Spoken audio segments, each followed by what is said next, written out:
research at the University of Alabama in two departments, the Department of Neuroscience and the Department of Immunology, where he co-authored, I think, 10, 15 publications, and is lead on about 10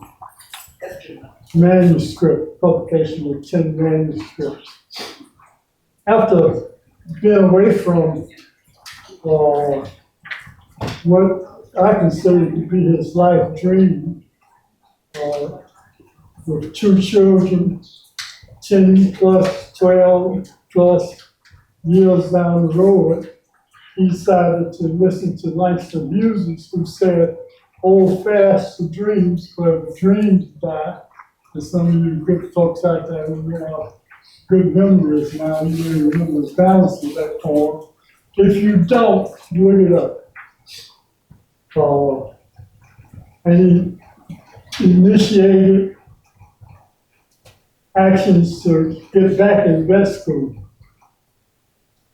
Finally got back in, successfully graduated in 2019. Yes, sir. 2019. 2019 has engaged in considerable amount of postgraduate studies in reproductive management.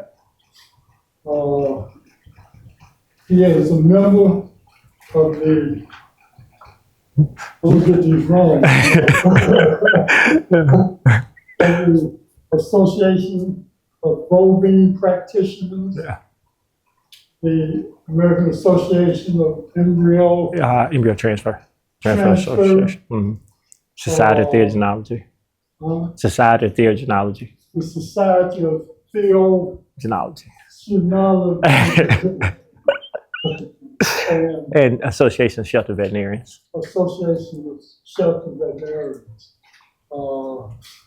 One thing that I can say about him is that he obviously believes that the road to success may be hard, but it requires continuous study. Yes. I think, if you ask him something, he doesn't just leave it at the answer he gives. He'll go and research it, and then he'll come back to you and talk to you about it some more. To me, that's a good trait. He supported Taylor, and he last year were responsible for, and our herd genetic improvement initiative, were responsible for those 294 cows that were AI during 2024. Those calves are hitting the ground now. And he will probably, along with Teller, be providing AI services for this year's round of AI as a means of genetic improvement. Without further ado, introduce to you, now he ain't as good as I am yet. Facts. I'd like to introduce to you a son that I'm very proud of, who in my mind demonstrates the attributes of our ancestors, and that is working to overcome barriers. And that's something I challenge you as producers. Young lady this morning, she asked a question about what's the use in getting into it when it doesn't appear to be any money. He, like Michael, has always got the pen work. and I have to tell him, hang on now, we got to stick to this goal before we start moving to something else. But I was just thinking ahead.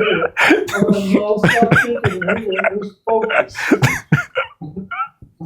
So, Dr. Johnson is going to discuss with you, one, how you select your heifers, and this will apply to your current herds, whether you participate and have calves from the AI initiative last year, but even your current herd. How you select them, how you develop them, and how you select the bull to use on those heifers. And I'm kind of proud of myself, because you know what? It's kind of flawed, isn't it? We went from health and nutrition to these genetic traits that's an environment that she talked about. And now we're at how we select these heifers and how we address some of those issues. Dr. Johnson. Thank you for that introduction, Pop. Now, I'm gonna walk around some. I'm not have trouble standing in one spot. But if you have any questions as I talk, if I get too fast, if I slow over a word, if I stutter a little bit or whatever, stop me and I'll repeat. And I don't have a problem answering questions as we go on. Want questions at the end too, but I also want this to be as interactive as possible. All right, a little bit about the pictures up here. That's a bull we're developing. He's next on the list. What is he now, Pop? 8 months old? Yeah, he's about 8 months old now. Yeah. That's a heifer over there, and she's a heck of a specimen. She's off of one of our cows. And actually, that is the half sister of that cow, that heifer right there that Taylor's showing. And I think Milkshake was right around year and a half, 2 years old in that picture. Yes, Milkshake. Go ahead. Oh, no, you're good. You're fine. That bull, what you rating weight? We weighed him about 2 months, what, at 6 months old, Pops? Yeah, he's right at 750, 800 pounds. Yeah. Yeah, he's not to toot our own horn, but he's a nice specimen. His mother, and he's an AI sire. He was AI sired by E&B rival. But the kicker is that, and we've always been taught bull, bull, bull, bull, bull. I've been going to conferences for the longest before I even started vet school, through vet school, after school. They taught us, and when I say us, basically minorities, they taught us to focus on bull, bull, bull, bull, bull. But nobody tells the other part of that equation. Okay, what you're looking at, and you'll see several of our animals throughout the presentation, is not just coming from a strong bull. It's also coming from a strong maternal line as well. His mother and the mother of all the bulls that we've collected and used for AI purposes was an embryo transfer calf. She is a first class, her mother was a first class cow, so it pretty much makes her a first class heifer. Her father, I think he was purchased for $60,000 as a yearling, as an unproven yearling. So basically strictly off his numbers. His first calf crop was 100 cows, so 100 cows and heifers. And they AI'd 100 cows and heifers, turned him loose in the pen immediately. 9 months later, about 285, 290 days later, they had 100 calves on the ground. So he was well worth, the money they paid for him. You flip that coin, his mother they flushed his mother, which means they collected embryos, and sold her for an undisclosed amount of money. They wouldn't tell me what they sold her for. So that lets you know the importance of the maternal side, but yet they've taught limited resource producers and minorities throughout, for as long as I can remember, bull, bull, bull, bull, bull. But the bull is only 50% of the equation. Now, the reason the bull is considered to be so important is because he's going to go out and he's going to breed all of your calves, all of your cows. But again, if you start with an animal that is not of good genetic merit, although this bull is of good genetic merit, the offspring is not going to make it there, especially when you think about what the lady said, the doctor said that talked before me. She talked about the heritability of traits. Just because you see it on paper doesn't always mean it's going to be passed along on that side of things. Also, she talked about, I asked her a question about the bulls that have low birth weights and the bulls that, and they have low birth weights, they have great cavities, then they rank 10% weaning weight, 5-10% yearling weight.